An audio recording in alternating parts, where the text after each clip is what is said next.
To introduce BCheque, he's going to be talking about how NFTs will extend content creators' existing business.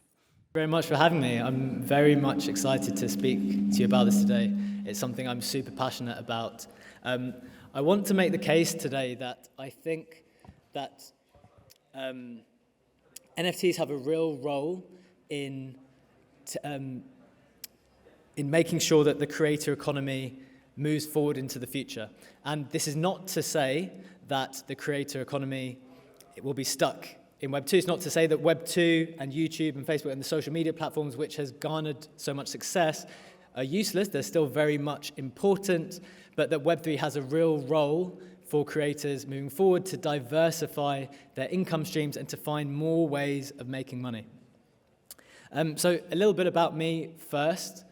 I was a secondary school teacher in London, in Brixton, for 3 years after university. Then I became a commercial lawyer for 3 years. I practiced media litigation, so things like defamation and things of that nature. And at the start of last year, I got super immersed into the space because I thought, okay, this stuff is really cool. NFTs, it gives you all these cool sorts of rights. It was amazing that artists got these rights, were able to monetize their work in a completely new way. So I started trading NFTs quite aggressively through the year last year, and I thought, okay, this is fun, this is quite profitable, but what else is there? What else can I do to be useful in this space? And in the end, this was while I was still a lawyer, I thought there's always been this more entrepreneurial side to me, this entrepreneurial bone in my body, which I wanted to get out, which you could never really express when you're working that corporate role. So I started writing about everything that I learned because I had never owned any cryptocurrency or NFTs pre-January, February 2021. So from November 2021 onwards, I started writing my Substack, which Quinn just alluded to. And since then, I've written 40 newsletters on NFTs and crypto. And went from 0 subscribers and not having much of an audience to more than 1,000 subscribers now who read every single week. So those newsletters come out every Friday. So that was my journey into the space and why I started writing. But why do I think Web3 is useful to someone like me now that I've left that corporate job, started going full-time in the space and writing? Why do I think that there's something extra that Web3 can offer instead of just building the audience in the normal way? And I think there's two main reasons. The first is that although Web2 has been really good to creators, and yes, it's created this whole economy where people have been able to thrive, it's not that good. Like, there are certain instances and certain examples where people do not get a very good deal. And one prime example of that is the music industry, for example, where creators have historically, and I know this from the legal side, got very, very bad deals as the people creating the music, creating the hype, selling the product, but they often get paid up front, but get very little rights from their product later on down the line. So it's not that great. And the second thing, which I think is more interesting and was very relevant to me as a lawyer doing media litigation, was that I used to deal a lot with Google, Facebook, and YouTube takedown requests.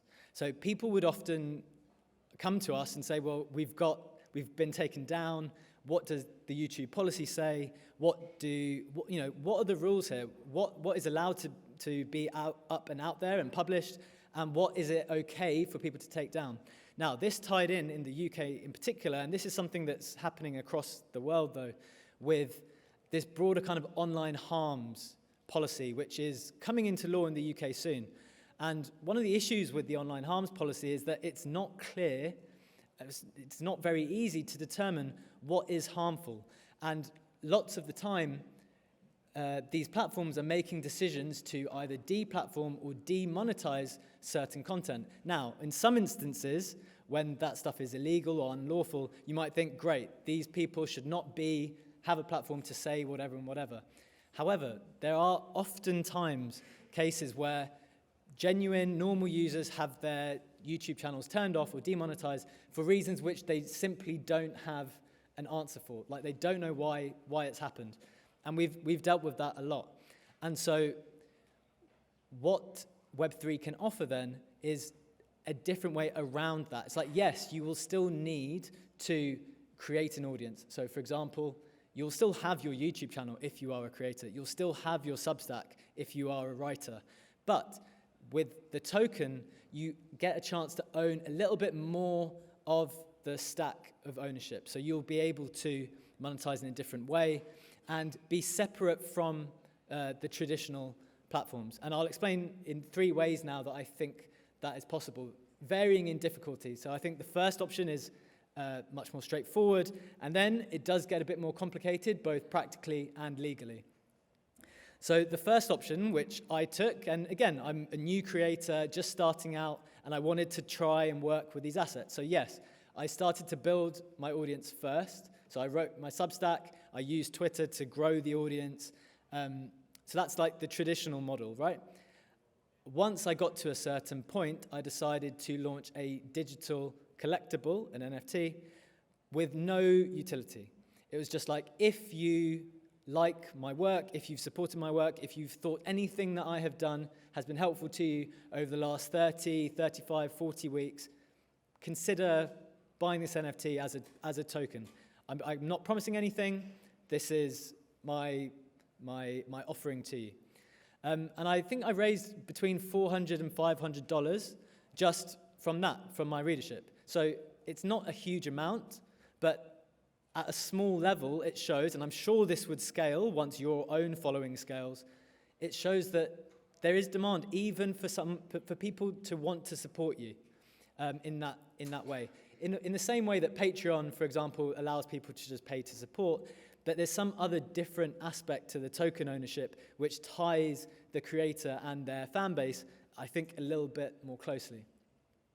So the second thing, which I think is interesting, and I've kind of pursued in a different angle, is I launched a project with a friend to help people get access to Web3 airdrops. So when you use protocols early, typically in Web3, as protocols decentralize, they tend to give people a load of coins, and typically those coins have a monetary value.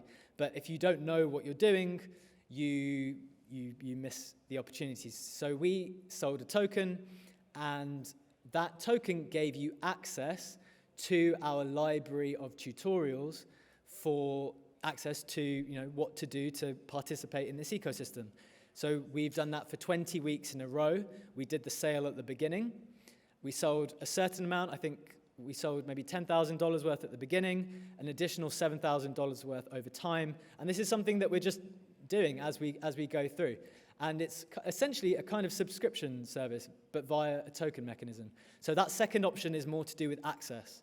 Like, buy the token, you'll get some kind of specific access. Again, it doesn't replace the YouTube formula, the Substack. I still do those things, but it's just an additional way to go direct to your fans, your customers, and reach them directly and give them a way to access you more directly. And the final thing, which is definitely an option, but by far the most complex, but worth having in your mind if you were thinking about these types of things, is to literally sell ownership. So there have been examples of people who, musicians, for example, who have done, instead of taking their funding from the record label directly, they've done a token offering where they raise the funds themselves in exchange for certain ownership of the profits later on down the line.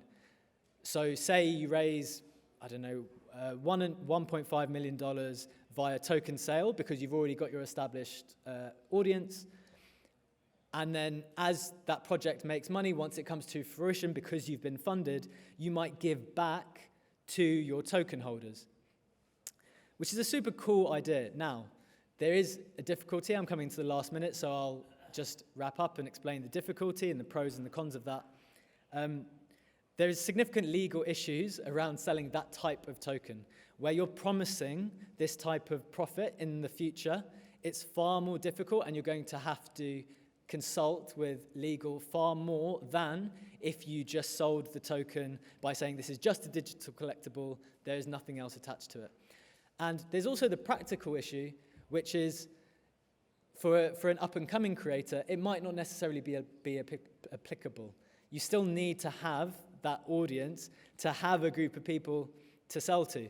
There is one school of thought that says, well, by inverting the model and saying, well, I'm selling ownership, there might be people who might not like you, might not be huge fans of you, but because they might be able to participate in the profits, might think, well, I'll participate in that respect. I'm not sure about that necessarily, but I definitely think it's something to think about, and those are the 3 ways you might want to think about as a creator of how you can utilize the tokens as part of the creator economy. Thank you very much, guys.